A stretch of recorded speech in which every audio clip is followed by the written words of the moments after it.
kamarites, welcome to my vlog. So, ayan, nagkaunawaan na nga ang lahat. So, ayan. Ito mga kamarites, okay. Sa pinsan ng husband kong bakla. Okay? Hindi ko alam kung ano yung pinuputok ng butchi mo. Almost a years na rin din kasi na gulo ang ginawa mo sa pamilya ng husband ko at saka sa akin. Kung meron pala kayong issue ng ate ng husband ko, dapat sa inyo yan. Hindi yung sa akin mo binabato lahat. Sinisira mo ang image ko sa ate niya.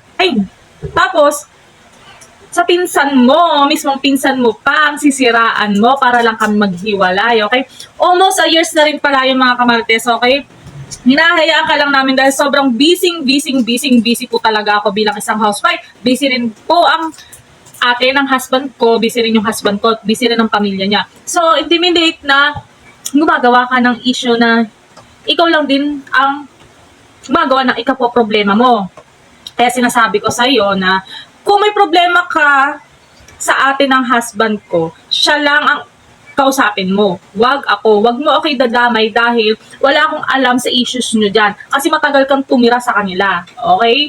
Ang akin lang, paglilinaw, kung may ayaw ka sa akin, harapin mo ako diretso. Dahil iba ang chat lang. Dahil kapag personal na kaharap ko, dun ko malalaman talaga. Diba? Ang akin lang naman is, hindi mo kailangan ako siraan sa ibang tao as long wala kang pruweba. Bakit? Anong reason mo? Anong rason mo? Diba?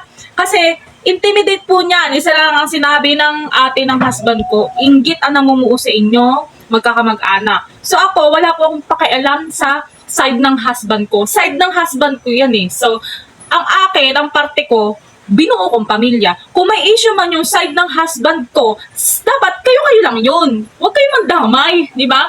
Ako kasi, bumuo ako ng sarili kong pamilya. Kaya itong pamilya ko, akin na to. Di ba? Hindi nyo kailangan paghiwalayin ang kasal na. Di ba? Ikaw nga, kasal na din, di ba? Pero ikaw pa rin ang gumawa ng problema mo sa asawa mo. Di ba? Kaya, ang akin lang naman is, huwag nyo akong idadamay sa rason mong pag nag-away kayo ng ate ng husband ko sa o kaya pamilya niya, labas kami. Ha? Hindi ko alam kasi yung mga pinag-aawayan nyo, nagugulat na lang ako, may pinaparating ka na sa aking iba't ibang kwento tungkol sa kanila.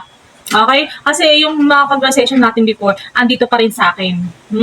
Okay? Nagkalinawan na, sinabi ko na rin yan kay ate. Okay? Ayaw kasi ng para matapos na lahat yan. Lahat, tinatapos ko na lahat ng gulo this year. Okay? Para malinawan kayo na iba ang kinalaban nyo. Ha? Para maging aware kayo na hindi ako basta-basta ganun lang. Nananabla rin po ako.